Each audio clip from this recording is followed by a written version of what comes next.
This is Optimal Relationships Daily, episode 722, How to Interact with an Introvert, by Amanda Gardner with introvertdear.com. Hello, everybody. I am Greg Audino, and I am happy to be back with you here on ORD, where I narrate some amazing relationship content to you throughout the week. I cover anything that falls within the category of human relationships, and we always invite you to help us out on that front. So if you have a recommendation for a topic or a blogger, please send it on over to oldpodcast.com and we will give them a look. We would love to hear from you. We've already got a great author and post lined up for today, though. So let's get right into it and start optimizing your life. How to Interact with an Introvert by Amanda Gardner with introvertdear.com. As an introvert and former seating hostess who worked in the busy lobby of a humble IHOP, I was bombarded by people for hours without a break. Maybe you know the feeling. We live in a world that values extroversion to an unbearably high degree. Introverts like me can hardly walk out our doors without being met with the overwhelming noise and chaos of the world. It's loud enough inside our heads, you know. So what's the best way to respectfully interact with introverts in this noisy world? Number 1, don't touch me without asking. Think of touching as something that leaves a massive impact. You touch someone, you've left your mark. Your atoms have collided with theirs. This collision is how extroverts thrive, but for introverts, touch can be an explosion. More often than not, it leaves us burnt. Number 2, don't assume that if we're friendly, we're friends. Most of the time, if we're friendly, we do it out of kindness. We're prone to be careful about how we speak because we think through everything that's said to us, and we know the intensity of words and what they leave behind. We navigate language like one might navigate a highway. We know that one wrong move could cause a wreck. This might lead a compassionate sort of introvert to act friendly, even if she is not really seeking your friendship. We are, in the end, very picky about who we have as friends, and even though you might be a really great person, we might not be willing to go through that metaphorical explosion for you by having you become a big part of our lives. For introverts, real friendship has to be earned. Number 3, don't presume to know us. You'll never understand us completely. The human mind is a complex maze, and the introverted mind is too deep a world for anyone to really, truly grasp in its entirety. Take something that many have achieved a doctorate to understand, and add to that the hidden places of a solitary soul, and it's practically impossible for anyone to become an expert on an introverted individual, unless we let you. So it's best to never try to guess what we're thinking or feeling. While you've been busy contemplating where our heads go when we're quiet, we've likely thought and felt several dozen things that you may never know anything about. Number 4. Don't mistake our silence for weakness. Strength tends to be associated with sound. If you're loud and outspoken enough, if you take no nonsense, and you exude loads of confidence, you become a pillar of unbreakable might.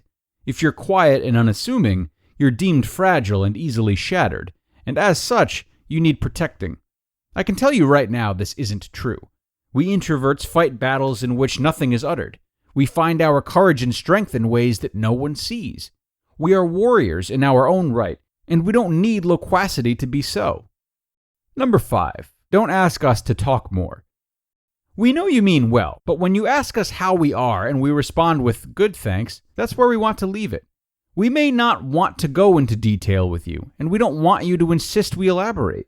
We talk when we're ready, and we share our inner world when we feel like it will be welcomed and admired. We don't take speaking lightly. Number 6, nevertheless, do casually ask us how we are. We might not say much, and we might be hiding the fact that our day has been horrendous, but just the knowledge that you thought to ask will mean more than you might think. Number 7, do invite us to whatever you're doing, even if we say no.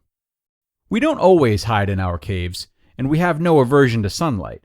Every now and then, in small, strategic doses, we welcome the chance to do things with other people. Number 8, do find common ground in conversation. Introverts think very intensely about their likes and dislikes. Find something introverts like that you like too, and you found something to talk about. This is a way to bond without asking them to spill their very being to you. In a way, they are sharing something personal with you, because this thing they like is part of who they are. Number 9, do be mindful of what you say and do. Introverts are watching and thinking and feeling, and everything will replay in their heads when they're alone. Everything you told them or told someone else in their presence, everything you did while they were there to witness it, and everything you made them feel will come back in full force once they've left you. This shouldn't scare you, but this could mean the difference between an introvert's complete respect or total distrust. Number 10, do let us leave. Even if we've been at the party for a mere 15 minutes, even if we haven't hardly said a thing, allow us to leave. We can only take so much before we go into survival mode, which perhaps includes attempting eloquent discussion, failing at our performance based on our idea of the perfect person, trying to keep our heads from imploding then and there, and wishing we could just be by ourselves instead. Let us go, and don't ask why we're running off. If you want to communicate with an introvert, you have to do it right. In fact, if you want to communicate with anyone at all, you have to do it right. It's important to respect people's boundaries and let them keep their inner world inner, if that's what they want. Even an extrovert needs moments of solitude. There are 2 worlds people live in, their earth and their self. It's important to remember we impact both. You just listened to the post titled, How to Interact with an Introvert by Amanda Gardner with introvertdear.com. And another great post from Introvert Dear. Thank you, Amanda. Bear in mind, everyone, it's hard to know who's introverted and who isn't. And sometimes just erring on the side of caution, especially with someone new, is the safer bet. Generally, being mindful of what someone's feelings may be and paying respect to those feelings is something we should always strive for anyway, as I'm sure we'd all love the same done to us. Just something to remember.